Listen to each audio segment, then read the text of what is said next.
Congo, info. Tout le monde est d'accord.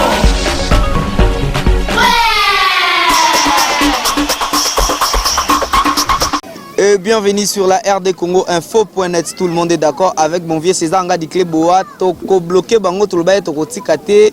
Grand porte travail petit nanga na idéologie toki na bango ka bongo tina suka. Et c'est bien moi votre MB serviteur gradi mouya ibenge de la presse congolaise na système kaka ya coaching tozo coacher tozo tambola et loba Paulanga Ingai babi Migolo benga Lopez na katsa Paris na pesho bambo tebele. Alors, Nathan Tozali, moi, l'actualité est belée sur Internet, ma solo est belée sur Internet. Alors, parmi l'actualité, parmi ma solo est sur Internet, mais qui est là, Betali solo, mais qui est là, Luka. Vraiment, la Luki n'a joué na moi pas si parce que Azamuto a salaka, tant na ezaka vraiment pas si. Mais to kangi quand même, bon monde qui toza boutu, toza bon na place des évoluer na Gombe, na kangi vraiment la Luki titi na juillet. Bozo mitu neza nani to nito betali solo na nani balobi ba koti pe moi trop ba beti sonné pe moi trop mais to esko to joie vraiment information na source lokole loba vient ngai César Nga Dikle Boa il faut que soit information na source mais na système à vérité pour les centricage les to betela li solo ya lelo alors invité nanga lelo abengami na kombo ya Freddy Kipanga mokolo makambunga na obenge bongo Freddy Kipanga yende to betana li solo lelo Resumuya, poto loba mingi te to monopoliser la parole na biso te, fungole la biso écran to betali solo, bongona mona mboka Freddy Kipanga. Freddy Kipanga, bonsoir. Bonsoir Gradi Mouya, libenge de la presse. Petit mais costaud. Petit mais costaud. Freddy Kipanga, baenyo so bazo landayo. Je pense que ce n'est pas la toute première fois au Lekana RD Congo Info.net, il y a grand prêtre César Ngadi. Freddy Kipanga baenyo so bazo landayo. Est-ce que vous savez qui est Freddy Kipanga? Premièrement, merci Gradi na opportunité Pessingaï pour nous exprimer les lots. Et puis que tout ça là, tant ils ont vraiment plein, mais na meki quand même qu'on dit invitation parce que bah doit bien belé. Dans un besoin na yo mais certes yo za muto kati et puis ve César Ngadi aide ma soto beta quoi. Pour ça parler nangai RD Congo Info, ils ont parlé nanga na ye pour na meki un peu ko au fond, la maman Kambozo les cassir combo à Freddy Kipanga. Freddy Kipanga azali un Congolais comme tous les autres Congolais. Na botami na Kinshasa, na tangi na Kinshasa, na sakai na Kinshasa, na vraiment mon na Kinshasa. Mon papa Kipanga, paix à son âme, et maman Senga. Et c'est comme mère na azali bonsoir na ye, bonjour na ye, ta l'émission et puis na bande kolanga tout. Freddy Kipanga poto ke musika te nazali moi na botami na libota ya papa na mama te botami 8 nga nazali avant dernier nazali passe na pesca nazali na Paris Colin Kipanga ya yangwana JK Kipanga na Paris Patricia Kipanga na Paris Jordan Kipanga na Danemark ya bino yangwana et puis na Kinshasa François Kipanga ainsi que Scott Kipanga ya bino yangwana quoi. C'est un peu ça.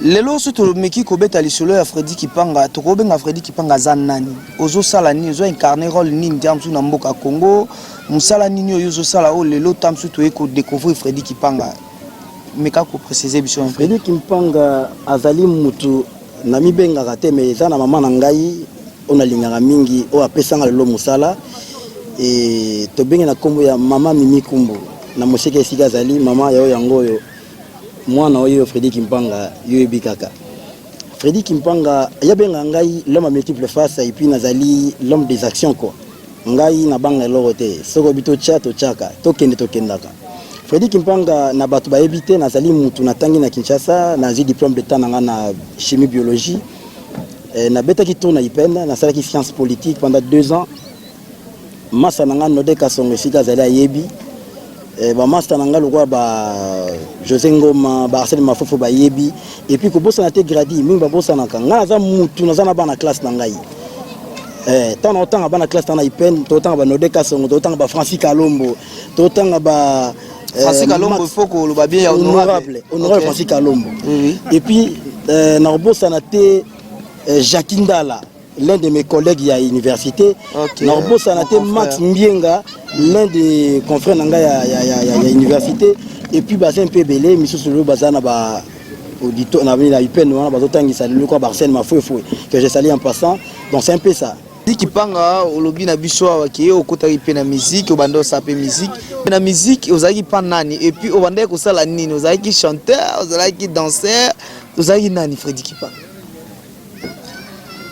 Gradi moya makambo déjà na leka makambo wana déjà quoi mais pona yo na zone oreyo nga musique na bandango lelo te nga na koli na musique na koli na musique nazali fanatique moko te par hasard to raté non na koli na musique nga na botami na golf tokanga mapango na ba Blaise Kombo mingi bayebi ete pe à son âme ngai so tuni le verre modangi ayi makamna oloba o tango bena matanga ya Blaise Kombo wenge ba mission ya wenge une grande partie bazara na lupango na biso bika musique neta mbolaka moi j'ai des bacha moi esprit quoi chez biso na musique na bana bana na école na sali musique ya inate mais je me rappelle encore vers 2001 2002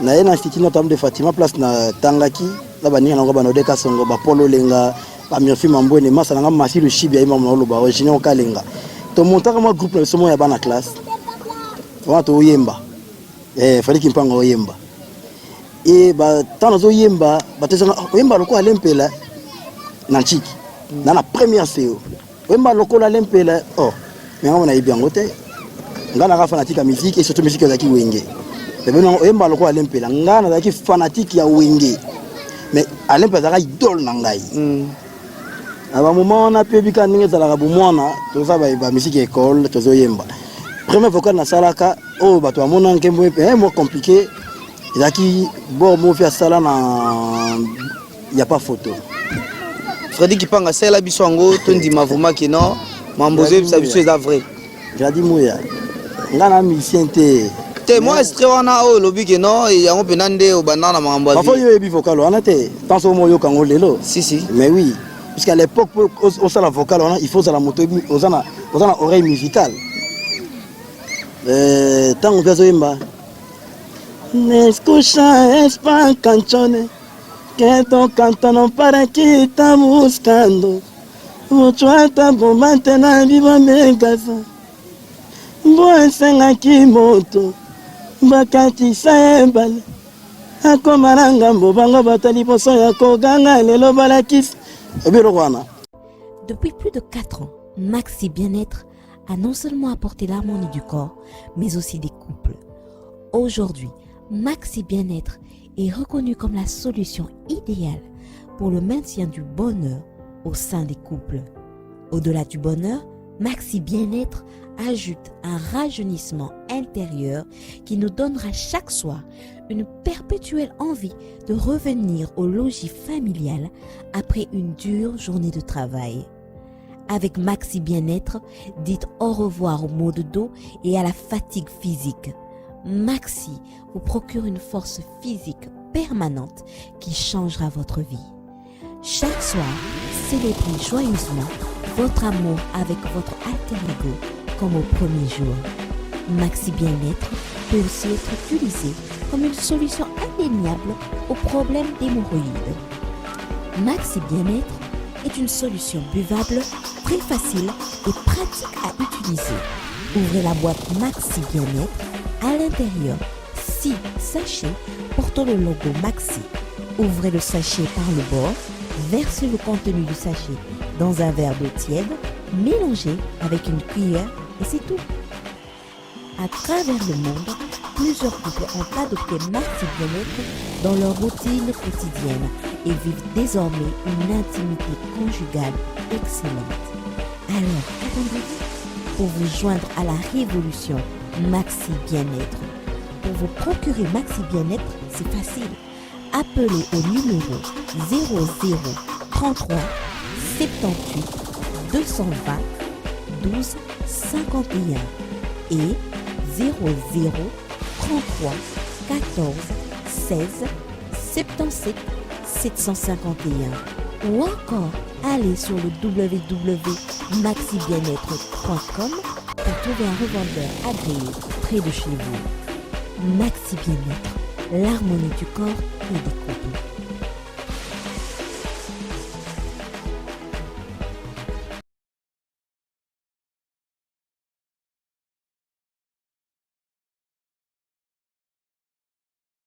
Mais Freddy Kipanga, n'époque où on a déjà au bandé pour imiter Alain Pela. Donc, vision n'a déjà Zalagi qui est. Et puis tout le monde. Tout le monde. Grâce, moi, je me rappelle, la troisième des humanités, Tokyo Tanga na Beaux-Arts. Na ba Massananga, ba Adelouia, ba Nodeka Songo, ba Sadika Penga, ba Mirfi Mambone, ba Massanangai. To préparer ba examen n'engezalaka. Tout à la bouée. Les vieux Tchoukoulenda, bien si ça n'est pas l'académie, découvre. À partir du jour où on a massé Nangaï, Mirfi Mambone à Paris, à Zakombo, comment du gouvernement. On a bien un Kalukemba, il y a du gouvernement. Bon, on va Facebook, Mirfi Mambone, Botu Mamoloba, Botu Polo Linga, Nodeka Songo, Mamoloba. À qui tu en as car, tu peux essayer de carnet Nabiso, à tes orthographes, na signé, et puis tu as un numéro. À ma grande surprise, en 2011, puisqu'on a travaillé un peu dans le Mobélé, dans la salle politique, puisqu'on a fait un politicien. Je ne sais pas que nous avons maître Benoît Lukunku, dans Danemark, ami, il y a le fait Musée Laurent Désiré Kabla Place dans le mausolée na Yohana. Si. Grand frère Nanga, Azab, Tilo dans le monde politique, Obaye Biété, Monsieur Kitenge Yezu, grand frère Nanga. La côte a eu dans la politique. Na kena ipen na beti 2 ans en sciences politiques administratives. Et là on a caté la classe, on a minerval te bomanga mais na kata classe ngamoko. Pour que Alain Pela. Tu vois quand maman nangai. Abi mon nangai musique plutôt politique comme il passe, il va poser la politique na bino maman dans la politique puis na tanga en classe. Ah na biso comme ça à partir de la kati classe, loka muto PC bilamba nanga ala ta en classe. Na kata classe à partir ya wana. En 2011, nous avons la TV, à ma grande surprise de mission, un confrère Nayo, à Zamandé, pour la 24, Isaac Maï. Ah, ok. Voilà, ça, la chaîne, il y a le président Vital Kamere.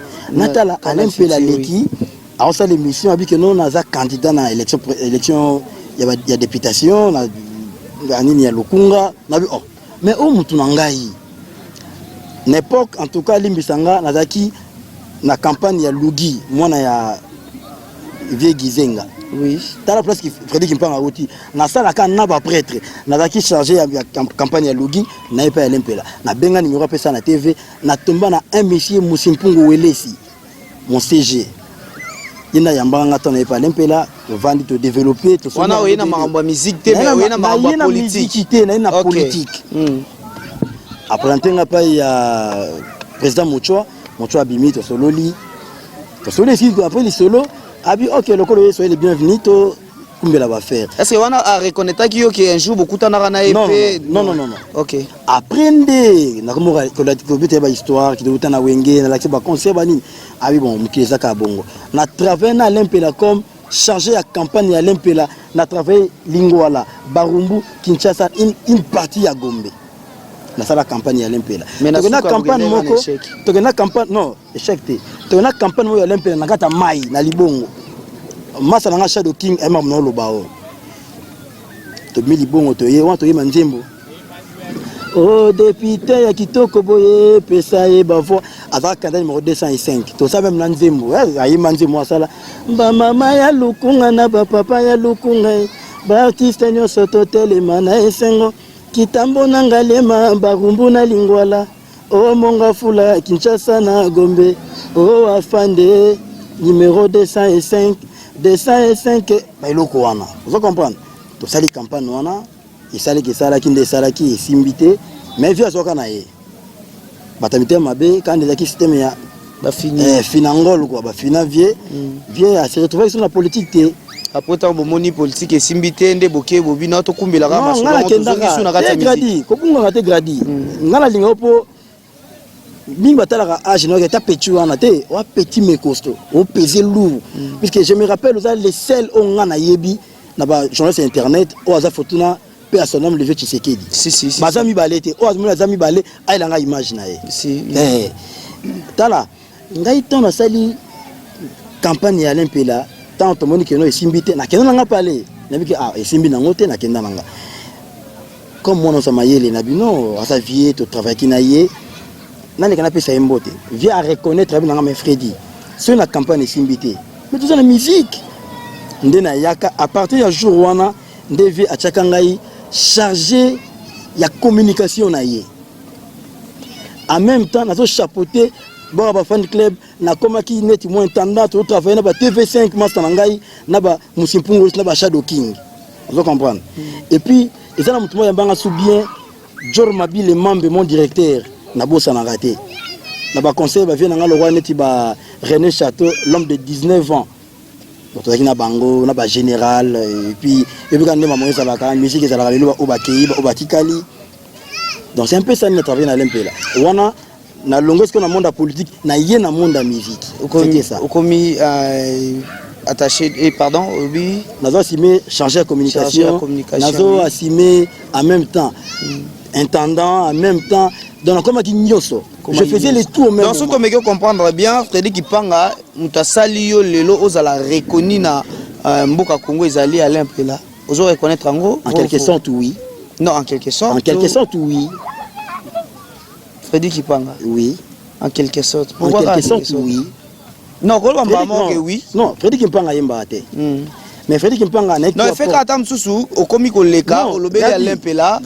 et Alain Pela ça qui déjà reconnu Alain Pela déjà ba yebaki yo okomi sko donc olatika moi identité Alain Pela yango sala ki non mouya j'ai reconnu plutôt ba valeur ya vie wana ceux qui n'ont qui tient au travail na ye puisque alaki mutu tant que même chic je me rappelle tu rates accident dans la vie tu rates accident alors ça avec un terreau parce que tu as 15 minutes tu démarres car via comme boy à ça un terreau oral na prof comme na ILK kamwe non tout boy a marre va aventure té obi pas Alain Pela je dirais que na gagné dans le loco moroté na gagné le loco puisque na daki comme héros de l'ombre comme collaborateur na ye mais et l'on valeur mais il faut reconnaître que bien fait na ye Gradi Mouya et l'on on a reconnaître et pas y Alain Pela on a reconnaître ça na butu ya lelo grâce à Alain Pela lelo na ça on azali y en a en quelque sorte puisque na biki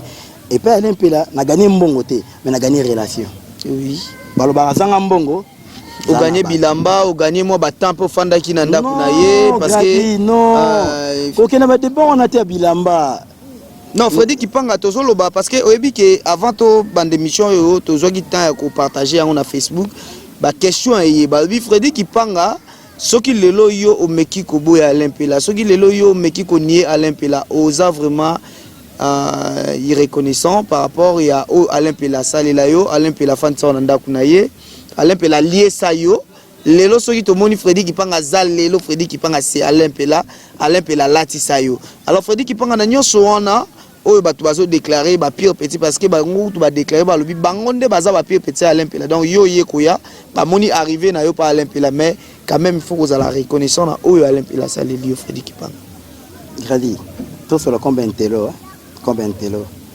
koya na kozala il y a deux choses différentes oye maintenant o azalaki tout le monde a appelé musu bazalaki yo ye oleki ba o bazalaki Alain Pela problème est à reconnaissance mais oui mais je reconnais jusqu'à preuve du contraire Alain Pela bien nangai en quelque sorte vraiment il y a des autres non gradi tous à la batu ngai je travaille avec Alain Pela mais on a loba ba mission baza reconnaissant na on a loba je travaille avec Alain Pela mais na ya kana lo na poche vous comprenez oui na ya kana lo na ta poche na koma ndenge za la kaba massager moi j'ai des to meli to lié à l'époque massa na ordinateur avait un porte-monnaie non ordinateur était Patrick ndo avait un porte-monnaie magique donc yo bando ça na bambongo non na sala Alain Pela té azaki vie nanga mais ozo soutenir ye tant que petit na yo ozaki na ba position ozo soutenir ye té mais mouvement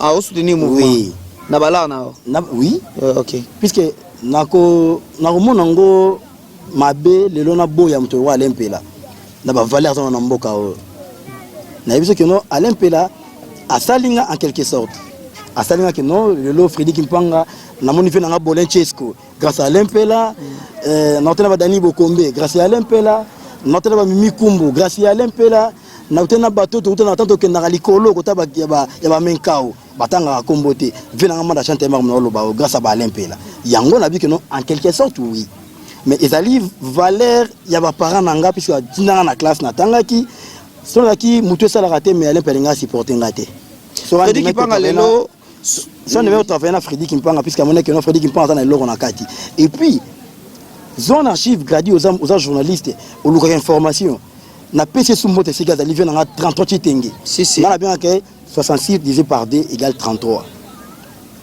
ayebi ça l'Empela émission ezali nazana mutu moko na rataka été Freddy Kipanga au l'Empela 1 tout n'est pourquoi et puis so non wana bando c'est la musala na ona kata mouvement oui ils ont reconnaissance wana oui na quelque sorte na bi que non l'Empela a façonnanga na ba ndenge moko boye pas à 100% en quelque sorte. Freddy Kipanga lelo so itolobi relation na ezandeni na l'Empela poto kota na makamu susu. Freddy Kipanga na l'Empela relation en tout cas na ebité relation ngana vie ekufa. Qu'est-ce qui a fait que lelo relation ya Freddy Kipanga na vie na ye o a 8 ans ebele ya kosalela e banda na ba propagande lobeli à l'Empela OK na musique lobeli à l'Empela mais qu'est-ce qui a fait qu'aujourd'hui yo na l'Empela boza soit en bonne terme été Gadi les gens n'aiment pas les gens deviennent en alobaka ala nze moko asali mikolo oyema nze mo oyemba binemi nanga mbameli ba champagne balangwe whisky oyo kyomboyinga bafiti nanga kaka ba master toliaka tomelaka na bango basalinga mabe répondeur nanga satire na ba message ya kofinga nasali nini okinze mbona nasali nini elo mo yaka likolo wana Freddy Kipanga lo mo yaka likolo nasali nini après est-ce que vous avez un morceau wana te suite ka nasali nini wana te to sana yo akobanga te OK na moninga j'ai travaillé avec l'Empela nazana banzembo nyoso ya fresh empoisonné nga nazana ngo to comme sika nazana mutu na ngaso no yembela banzembo moko mona oyembela yango. Mon ami personnel Donat Kachouva na pecho bambote belé alors toujours continuer na Freddy Kipanga ngoi balobi yondoza à la base Freddy Kipanga lelo so na lukio to beti déjà moi masolo belé mais nangi to kota vraiment na lisolo o nga na lukeli Freddy Kipanga lelo Freddy Kipanga relation ni boza na ngona Dani Bokombe on dirait PMI hein? PMI hein? Oui. C'est comme si question est à moi kilo hein. En tout cas, Likambo ils a dit rien l'ongol na chapeau. Ils ont dérangé dans ma casse Likambo. Oui. Non lancé appel na Batumi Balé. Na dans message Batumi Balé. Na bonga monsieur bien. Dani Bokombe Tsunami Tuna Baby yo yebi d'être beta bakati depuis Kinshasa.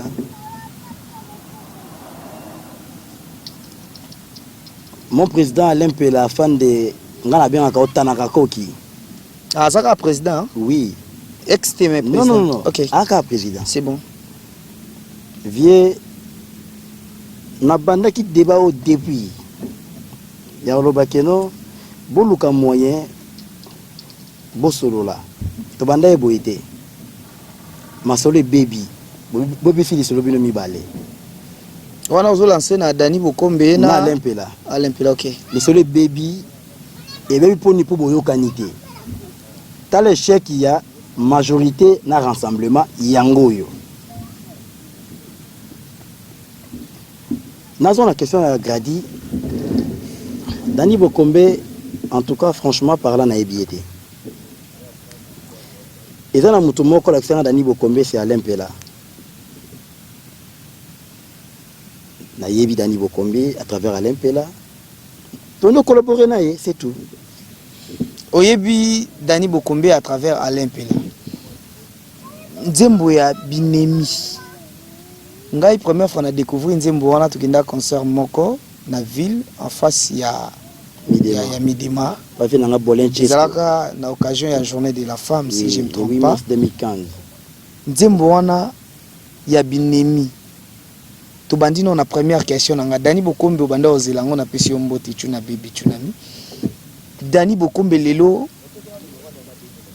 alobi yende kolonzembo toki su ba yembeli yango mutu moko na Braza alobi yende kolo Nzembo avant Dani Bokombe Nzembo wana ezaki lisu na mutu mususu si je me trompe pas Nzembo wana bimi na 4 personnes Freddy Kipanga lelo Dani Bokombe na Alain Pela internet iza ya kuningana balobi mutu aza la base ya makambo wana nyonso eza Freddy Kipanga. Pourquoi? Parce que Freddy Kipanga mutu azwa mbongo ya Dani Bokombe ya Nzembo alia yango. Donc Alain Pela mona yango te yango lelo Dani Bokombe a perdre Nzembo wana. Freddy Kipanga Nzembo ya batu bapesi yo mbongo ya batu yo lie mbongo sikoyo Freddy Kipanga tokomi wapi? Ah, orapelenga mwana ko lupango ndeko yezer tokomi wapi?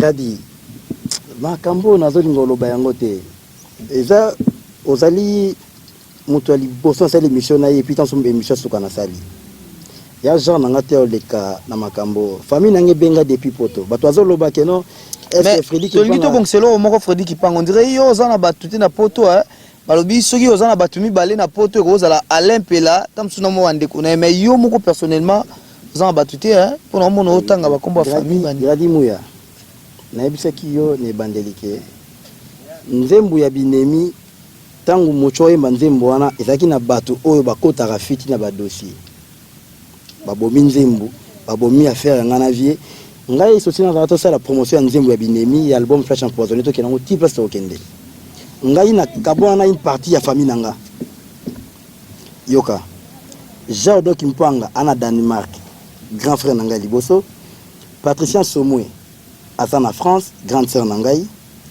Colin Kimpanga li passa nanga aza na France JK Kimpanga artiste ya Beaux-Arts vient nanga Alain Pela yebi petit nanga artiste ya Beaux-Arts soko beti na Facebook na Google JK Kimpanga aza star ya GT aza star o balobelake na photo pour Pascal Metauta na géographie internationale aya oselo revi na Kinshasa iza Jemokete amaki meilleure photo na Strasbourg na 2009 yango pela ki accès le peut-être dans Libanda nga famille nanga bato alobe beli na kombo nanga yo tavena Alain Pela pona nini aropesa yo nini Alain Pela sila mais nazako ndima que tout travailler na vie nanga pona zaki na beat ka moko na sala promotion on a sala yango très bien la sala yango très bien la preuve année vie nanga 33 chitenge a confirmer ki ba o lobana ngana ki pa bato o lobate iza matoyi munzinje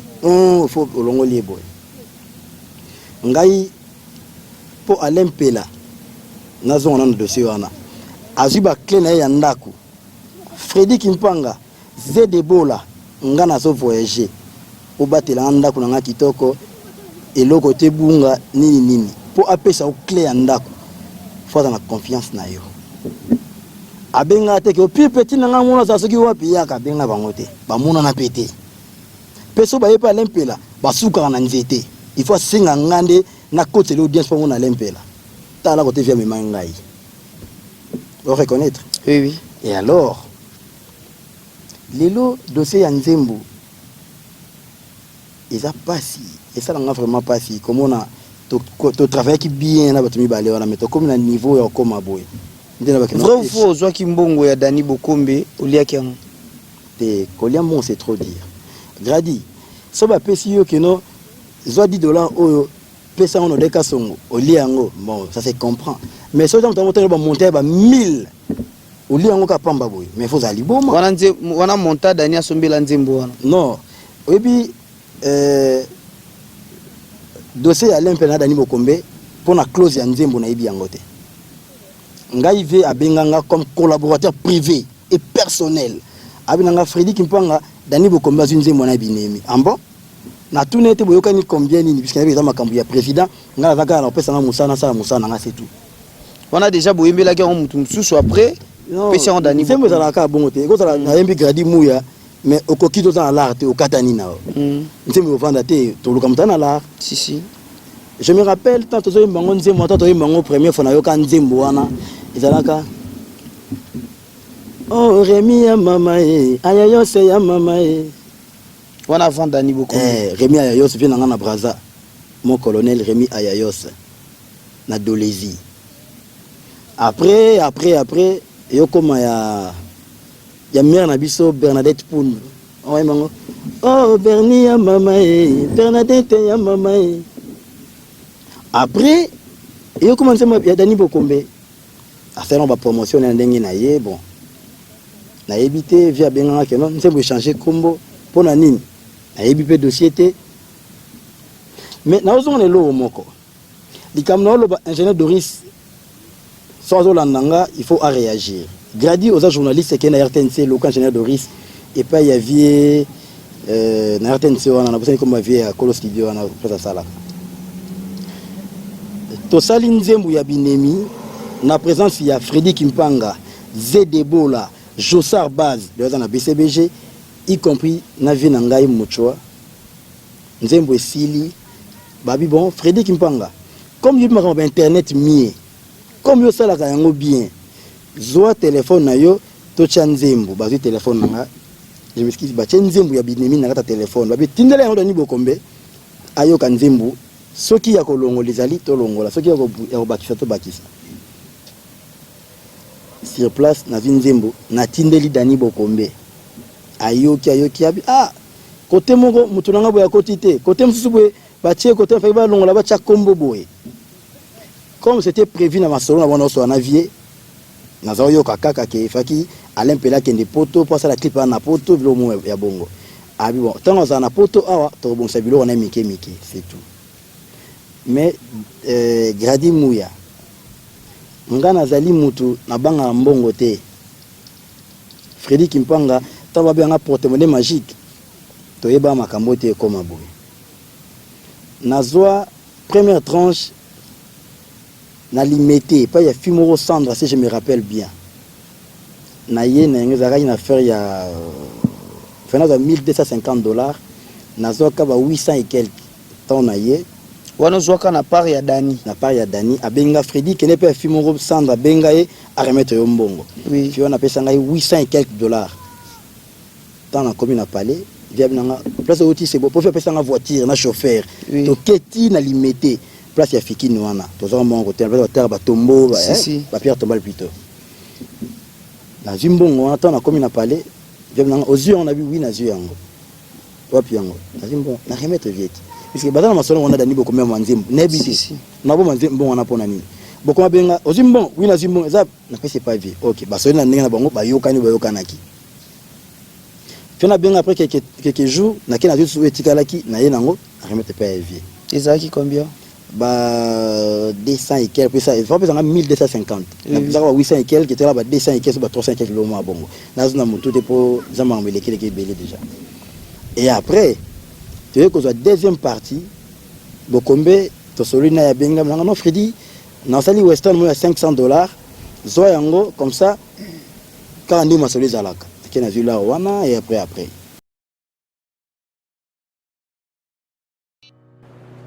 Je m'appelle Cynthia Kams et je viens de vous parler de la part de Sepela TV. Sepela TV est un décodeur qui a Mboka partout où vous avez Congolais de la diaspora au Somba Sepela TV. Et ça ma chaîne Nia Congo P.A. Congolais. Que ce soit RTGA, que ce soit RTNC, que ce soit P1 TV, aussi Bundes Images, Genesis, Press Play. Donc ma chaîne est appelée Congolais P.A. Congo. Batebele babenga biso du nord au sud, de l'est à l'ouest, babenga biso babozone sa promotion là il y a 115 livres et 6 mois d'abonnement gratuit. Donc vandi, tu sais mais c'est la promotion, vous savez quoi tellement de clientèle et puis souci à ces plats TV et ça pour ça va client là bango babi non, donc sont là promotion à 115 livres et 6 mois d'abonnement gratuit. Cette fois-ci, juste pour vous dire que dans le stock, nous avons ébélé, mais ça va limiter, c'est vraiment limité. Vous allez ébélé pour Benga, pour la consommer décodeur à Sepela TV. Bah maman, et si on a vu nos pays, pour filmer, que ça sort en ligne là en français et en anglais, film en Nigérien, il y a des Congolais, des Africains, vraiment comme ça, les Anakati. Bah papa, tu as dit binope, tu as dit bino, chaîne, il y a sport, donc football 24 heures sur 24. Et aussi pour les enfants, bien sûr, on a pensé à vous. Vous avez aussi les chaînes des enfants, que ce soit en anglais et en français, et ça pour la Nakati. Donc, toute la famille de partout, n'importe quelle génération, vous recevez la pour la Nakati. Et aussi gospel, l'évangile 24 heures sur 7. On va la militer, beaucoup de ça peut militer, mais contactez-nous dès aujourd'hui, dès maintenant. Quand on est besoin de la vous avez un numéro, vous team de la biso, va coordonner la bino et puis biso peut être au team de la bino, c'est la TV. Donc qu'est-ce qu'on fait? Acheter c'est la TV. Troisième tranche, à Sali Western, il y a $300. À Ebisingaï. $60. Pesa ingénieur Doris. $60 Isaiah yo pour na ocha ba méga non internet nengo ça la promotion ya génération A. $100 moko ezaki je crois ba mission va transport au moins ya bongo. $300. To ke Western na zimbongo wana na ye na pesa ngo na zimbongo wana tant comme bien na ozimbongo na bibi na zimbongo. Va pe on na pesa zimbongo. On peut payer $300 wana $300. Oui, yo longoli ayo. Na longola ki ngate puisque on a présenté mon père mokonzi, ba longola na bongote. Mais na mona pe mbongo yangote. Et alors bato bazo loba ke Fredy ali mbongo. To mbongo pesa mate. Non, to ça la bato. Fredy Kimpanga les lotés maintenant loba. Mais Fredy Kimpanga donc yo confirmé biso ke na bombi pona nini? Oui oui. Ezaka dani bo kombete o ngana zaki mbongo na ye pona nzembo. Alain Pela kota jamais western. Ngana kota western. Soki pour mi ko yeba, ils a pas pépé à bois kinao. Soto yeba ki to koma boy, mais j'allais garder tous les documents. Oh il y a retrait na sara na western. Tant ba tina mbongo ya ndako ya Alain Pela, c'est moi qui retirais. Tant ba tina mbongo ya ni c'est moi qui retirais.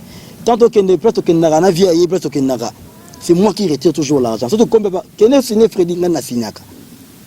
Vous comprenez? Elle a une confiance à Fredy Kimpanga. Mais va parvenir. Mais pourquoi Fredy Kimpanga le bimi ki yo liambongo wana Alain Pela à reconnaître teke azwambongo ya nzembo wana Fredy Kimpanga yo mto liambongo ya nzembo wana. Muya. Na ebisio naza mutu. Naza na ba qualité, naza na ba défaut, naza na ba côté bon na côté mauvais nanga. $1000 eza mbongo ebele ya ba faux bambongo. Mais pour lui $1000 mbala moko boy. Tout ça battu. Est-ce qu'il y a un salaire qui est beaucoup à Alain Pela? Non. Oh. Gradi. Ngai na vie na ngai na sa na regret makasi. Il y a séparation en na vie parce que ça musala ngai silate. Et ça loka tout le monde a lelo papa Etienne Tshisekedi paix à son âme. Ba signé ba corps il y a 5 ans. Ba moni ba free na ngote lelo via zali sauté. Nde basali yo kuna nanga. Tomona ki papa Wemba azo sala album et comme na sukate vie ayeko daye. Yo pe album et comme na sukate ba bengani. Nazala ki na posa na sala promotion ya album puisque zali album auto nyo komi na yango na ba Musimpungu na ba TV5 na ba Shadow King. Mais parce que c'est comme moko puisque degré ba longo le langai ba bengana il faut bon ça bien degré ba bengani là Gradi à l'époque j'assumais comme concierge ya palais concierge tant aux surveillant d'ako mais yo ba titre ne sotanyo na ba exhibition que ça faux yo ba zo ki comme petit hein me confiant tout le ba moi petit ngana ya pa ya mocho comme mukalate na ya comme parvenité na ya comme un fanatique et puis un bosseur na lingé musala via pesinga mission ngana choix na mission ba bien l'homme de mission impossible ngazo pesinga mission on sala na osala yango pe na réussir yango si et puis so tuni vient na godé le fombo so tuni 33 chitenge nazo zonga na bato baza ba référence ya mboka o soko tuni moi ça na kota winner et ça na bato ba benga na collaborer na bango ngani na boya kananga vient na Charlie Adjanga abenga na Fredy na c'est la bi vetala kaka et ça na vient na mota Londres na bosani kombo na e mutu ya tati yoka honorable yo yebi apesanga mutu na bina na Fredy bo travailler na mutu o na tena bino travailler na mutu o ndeni puisque ngana zakita makila ya mpela na mona solo sali musique il a trahir mpela si mais tout ça batou na ko un samedi na ke concert papa chéri na moni petit na faisait des guerres agents de l'ordre na ko kende concert ya Mignon Abraham na ko kende concert ya Bayuda di Congo na ke concert avec na de la forêt souvenir à Braza yo bivé c'est un peu ça Freddy aza mututé que non faut pas un petit bitinda toté mais Alain Pela c'est mon vieux je continuerai à reconnaître Viwana aza vie nanga malgré que quand on a tenté au benga veto ta masolo 4 mais vers mettre téléphone nanga bon ça dérange pas ngana o vivre nangai Freddy Kipanga et ça là qui on ndengeni tango yokaki nzembo wana binemi parce que tu as eu le temps ya ça la promotion na kombo ya Dani Bokombe et tu as eu le temps ya kozwa kambongo ya Dani Bokombe ozo pesa Limpela et tango kaki nzembo wana ebimi na kombo ya mutu mususu basa ile un clip na kombo Gradi et ça là vraiment bien té comme on a que et l'autre est vrai qui pour na bit mo boye et commis à côté et ça là bien té mais toi ka batu le bana ngoma salanga Carole Ifeya na masini Virginie Munzemba bit ah c'est ba ko ma dossier on a été vraiment ba ko ma dossier on a été oui et ça la rapasi on t'a payé l'euro na ye à mon asima azui sima maman hein et l'euro sima quoi ça la bien té yango moni na ba musicien il faut to bon c'est loko ana reconnaissance fait ça la bien na muto sali malamu na muto sali malamu nde yango wana ozomona lelo todo tourner kaka na ilo moko todo kana ilo moko so lelo Dani Bokombe azolanda yo Freddy Kipanga oza muto esalaka na dossier oyo ya nzembo binemi nanga soki tolobi Freddy Kipanga na nyonso ezoleka lelo entre Dani Bokombe na Alain Pela obandana na Dani Bokombe OPC conseil ni kozani en tout cas Gradi ero eza so era conseil te balobi via imba na nzembo nzembo embeli les patrons Riki Sengele vient na ngai masolo na beta kon Riki Sengele na bengi vient na ngai di Siala na États-Unis na bengi maître Léon Mwamba na bengi lui na bi toluka moto boma nzembo babi bayebisaka moto aza nkokende jamais bayebisaka na moto yesi ya uti po epa ya uti bima ya uti komona kuna on va comprendre ba par exemple talinga kenme oza kei déjà ma be côté déjà awa tato lobby mais baza mikolo te bi que mutakufi na été saka ba maloba we bimi ça li peut bien tenir ba partie mususu ba loka moyen ba enterrer ba haine wana ba kofinga wana ya suna sens mote Dani Bokombe azali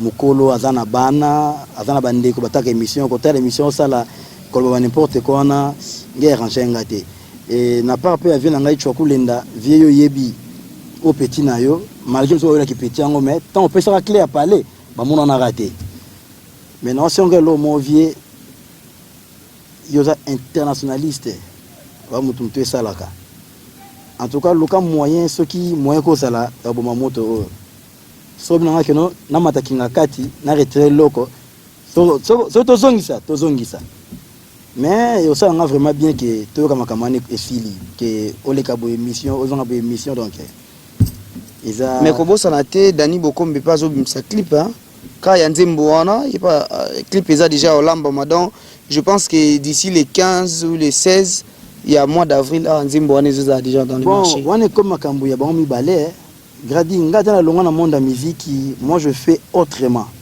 je travaille autrement et là je salue en passant mon assistant mon collègue assistant Joël Konde Ali Bende Jana Kinsebon au Capi Salvatore tala masolongo yango na bosanité Jansi Kisoka ba salanga tout ya galerie de beauté Suzy Raissa donc ça va sa clip et ça va promotion vie koto ba binemi koto binemi bon ça ka elo moko on est à pour na Limpela mais quelque part pour terminer to comme citer na biso déjà na souki émission na biso mais Freddy Kipanga balobi yo Dani Bokombe azopesa ko bambongo pour obalukila Alain Pela azaki vie na yo bozui temps ya ko passer ba bon moment na yo lati bilamba na yo lié biloko na yo sali makambo belé ya ye mais okomi kondima kozwa mbongo ya Dani Bokombe pour na dans community ko fula ende pourquoi lia kazo fula côté Alain Pela Gradi azebisa yo bien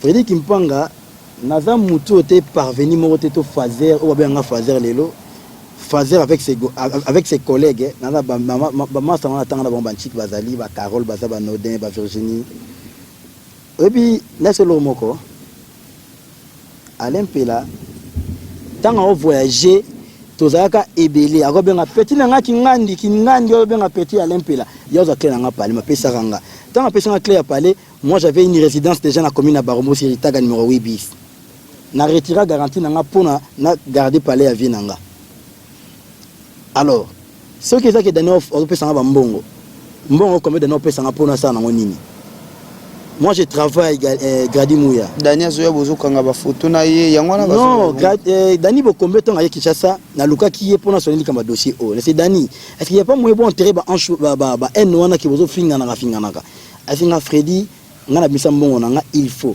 dabi OK loko lingi na kanga photo ngana pareil nanga na publiaki et puis abenga un jour to no lene glace na vina ngai Chaka Congo na masala ngai Raph Lukonka, bel homme, Raphaël. Donc c'était ça. C'est que moi je travaille avec Mimi Kumbu.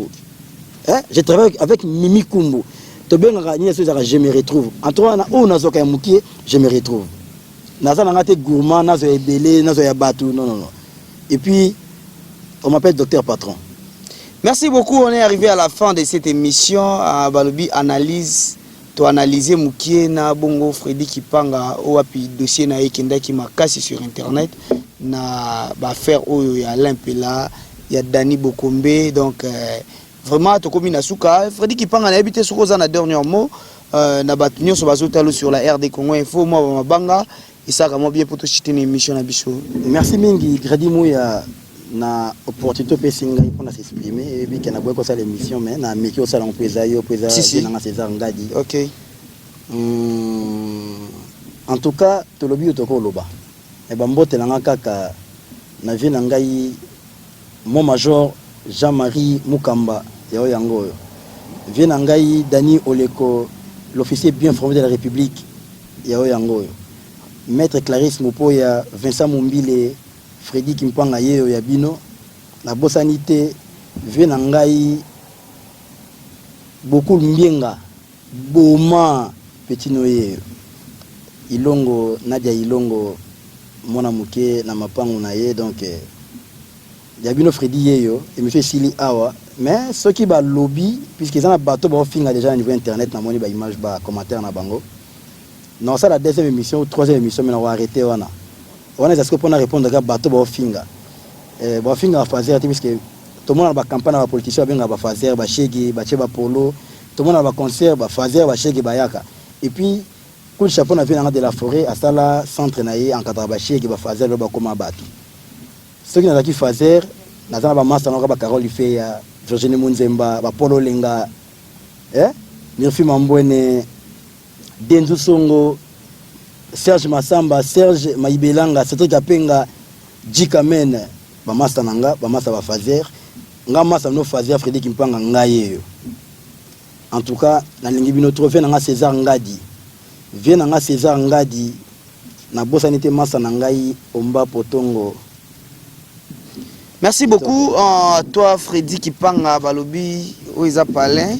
Vraiment, yé toluka qui est malgré tout toluka na moi pas si pour bande ko benga moi kala mais to zuye to beti suluka kanenge zala kanga bongo pourquoi pas na pesa merci na maman Emeline Zemba na Londres motema tous pepele ya mbeto le gludi kuma kuma c'est Nzambe ya Norvège kabaka bango tikuna les champions Suisse na bosanité Rex Mbuluku casque bleu na pesi bino tout bambote bolila Gradi Mouya mon ami personnel Donald Kachouva na France vraiment yo jamais na ko bossa na grand porte César Ngadi to me bonga na système a clé boato kanga to tika te Balobi bino nyonso ba journaliste o bozana posa bosala musala bien Balobi 2017 nous faisons l'internet différemment il y a des journalistes du web Balobi to zana to kota et ça moi ba bien na ngipe Freddy Kipanga lo belabso moi liloba na il y a des journalistes du web non na mona ke loko na en tout cas il a idée moi bien bo fi statut na bino c'est bien il faut bosanga na ka bo pesa na ba idée obi monde commis na moi ba organisation quoi. Tout mon nango pa ya sœur nangai Paulette Kimutu na mona qui peut dernièrement aboter qui moi statut na bino bato ya presse ya internet donc il y a des journalistes du web ouais. Faut beaucoup na bosso là puisque mon information est ba